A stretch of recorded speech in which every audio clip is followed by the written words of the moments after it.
ایران کے اسلامک پسداران انقلاب IRGC نے دعویٰ کیا ہے کہ اس نے اسرائیلی وزیر اعظم بنجمن نیتن یاہو کے دفتر کو میزائل حملے میں نشانہ بنایا۔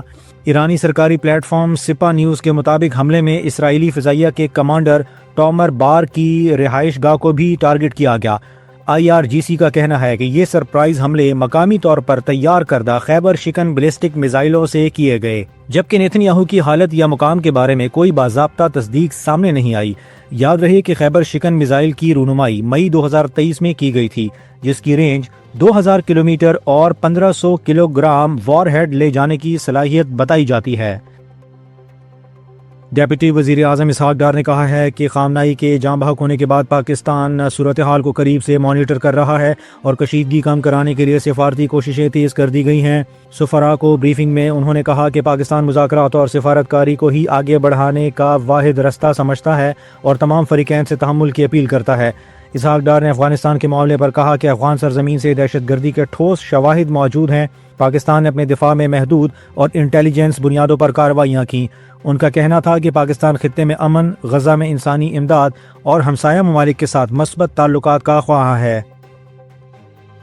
ایران میں پاکستان کے سفیر مدثر ٹیپو نے بتایا کہ گزشتہ 2 دنوں میں تقریباً 650 پاکستانی شہریوں کو ایران سے محفوظ طریقے سے نکالا گیا۔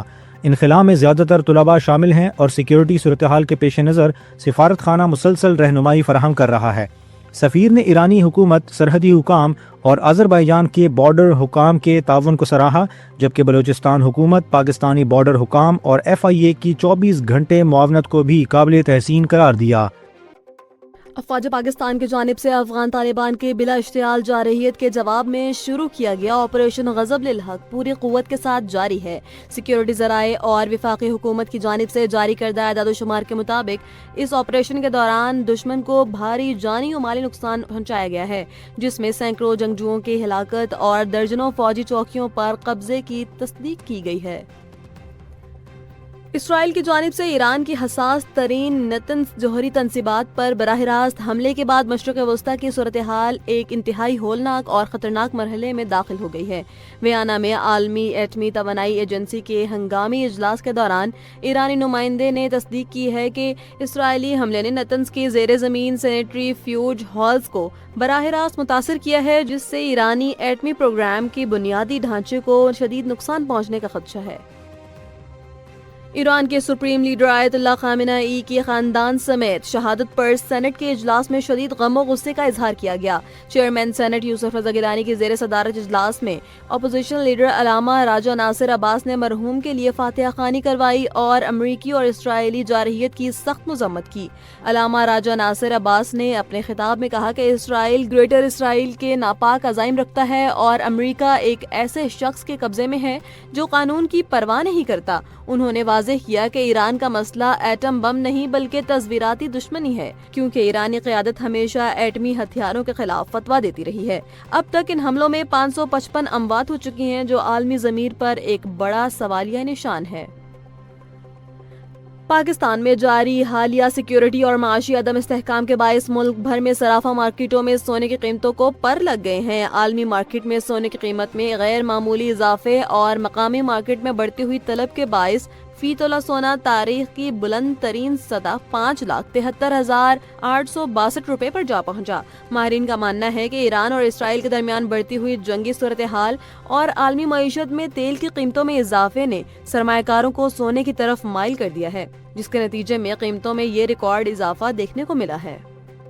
برطانوی اخبار فائنینشل ٹائمز نے اپنی حالیہ رپورٹ میں امریکی صدر ڈونلڈ ٹرمپ کی ایرانی پالیسی پر کڑی تنقید کرتے ہوئے اسے غیر واضح منصوبہ قرار دے دیا ہے۔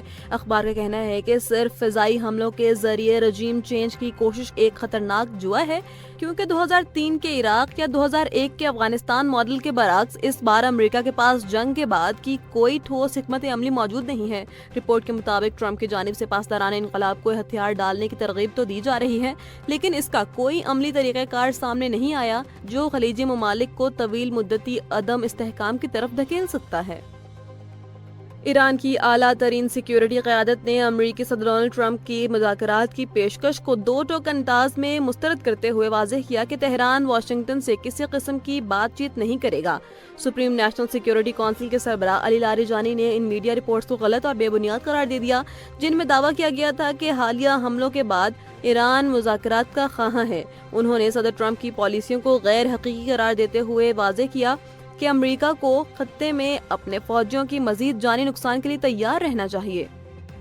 سعودی عرب کے شہر راس تنوارہ میں واقع دنیا کی بڑی آئل ریفائنریوں میں سے ایک پر ڈرون حملہ کیا گیا ہے، جس کے بعد حکام نے احتیاطی تدابیر کے طور پر ریفائنری کو عارضی طور پر بند کر دیا ہے۔ سعودی حکام کا کہنا ہے کہ حملے کے بعد صورتحال اب مکمل قابو میں ہے، تاہم سعودی وزارت خارجہ نے ریاض اور مشرقی علاقوں میں ہونے والے ان میزائل اور ڈرون حملوں کی شدید مذمت کی ہے۔ سعودی اعلامیہ میں واضح کیا گیا ہے کہ یہ حملہ ایرانی حکام کے اس علم کے باوجود کیے گئے کہ سعودی عرب اپنی سرزمین یا فضائی حدود کو ایران کے خلاف استعمال کرنے کی اجازت نہیں دے رہا۔ مشرق وسطی میں جاری جنگ نے اب لبنان کو بھی مکمل طور پر اپنی لپیٹ میں لے لیا ہے۔ حزب اللہ کی جانب سے شمالی اسرائیل کے شہر حیفا میں فوجی تنصیبات پر بڑے پیمانے پر راکٹ اور ڈرون حملوں کے جواب میں اسرائیل نے بیروت پر ہولناک فضائی بمباری کی ہے، جس میں 10 افراد جاں بحق ہو گئے ہیں۔ حزب اللہ نے اس کارروائی کو ایران کے سپریم لیڈر آیت اللہ خامنہ ای کی شہادت کا پہلا باضابطہ بدلہ قرار دیا ہے۔ اس تازہ لہر نے 2024 میں ہونے والے جنگ بندی کے معاہدے کو مکمل طور پر ختم کر دیا ہے اور خطہ ایک ہمہ گیر علاقائی جنگ کے دہانے پر پہنچ گیا ہے۔